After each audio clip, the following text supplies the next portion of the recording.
বর্তমান রাজনৈতিক পরিস্থিতি ও কল্যাণ ট্রাস্টের ভাবনার বাজেট নিয়ে প্রেস ক্লাবে নাগরিক ঐক্য আলোচনা সভায় বক্তব্য রাখছেন বিএনপি নেতা সালাউদ্দিন আহমেদ। আমরা এখন সরাসরি চলে যাচ্ছি সেখানে।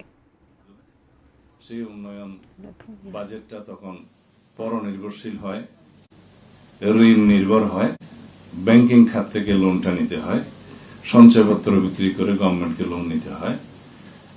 এটা বলা হয় ব্যাংকিং and non-banking financial সেক্টরের উপরে ডিপেন্ডেন্ট একটা বাজেট হয় এবং ফরেন লোন নির্ভর হয়।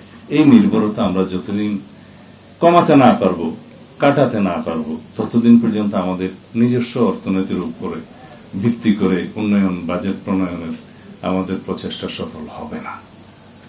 এটার জন্য আমাদের কমিটমেন্ট লাগবে এবং অর্থনীতির শক্ত ভিত্তি রচনার জন্য আয়কর সেক্টরে, রাজস্ব আহরণের সেক্টরে আমাদেরকে খুব বেশি অনেস্টি বজায় রাখতে হবে।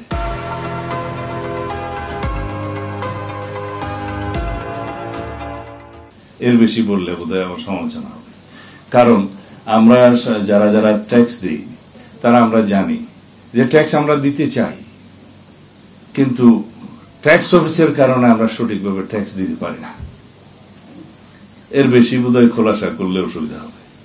যাই হোক, আমরা যদি সর্বক্ষেত্রে আমাদের সততা প্রতিষ্ঠা করতে পারি, দেশপ্রেমকে যদি আমরা প্রায়োরিটি দিতে পারি, তাহলে আমরা একদিন সেই জায়গায় যাব ইনশাআল্লাহ। আর করমুক্ত আয় সীমা আর একটু বাড়ানো দরকার। এটা যেহেতু এখনো বাজেটটা পাশ হয়নি, 22 তারিখে বোধহয় পাশ হওয়ার কথা, এটা উপদেষ্টা পরিষদে আলোচনার মধ্য দিয়ে হবে। কারণ জবাবদিহিতা তো খুব একটা নাই এই সরকারের, প্রয়োজনও পড়ে না বোধহয় ইদানিং আচার আচরণে, তাই আমার মনে হচ্ছে। তো সেই জন্য উপদেষ্টা পরিষদকেই অনুরোধ করব, করমুক্ত আয় সীমাটা অন্তত পক্ষে আরো একটু বাড়ানো দরকার। এখন 3.5 লাখ আছে, সেটা কমপক্ষে 4 লাখ করা দরকার কমপক্ষে।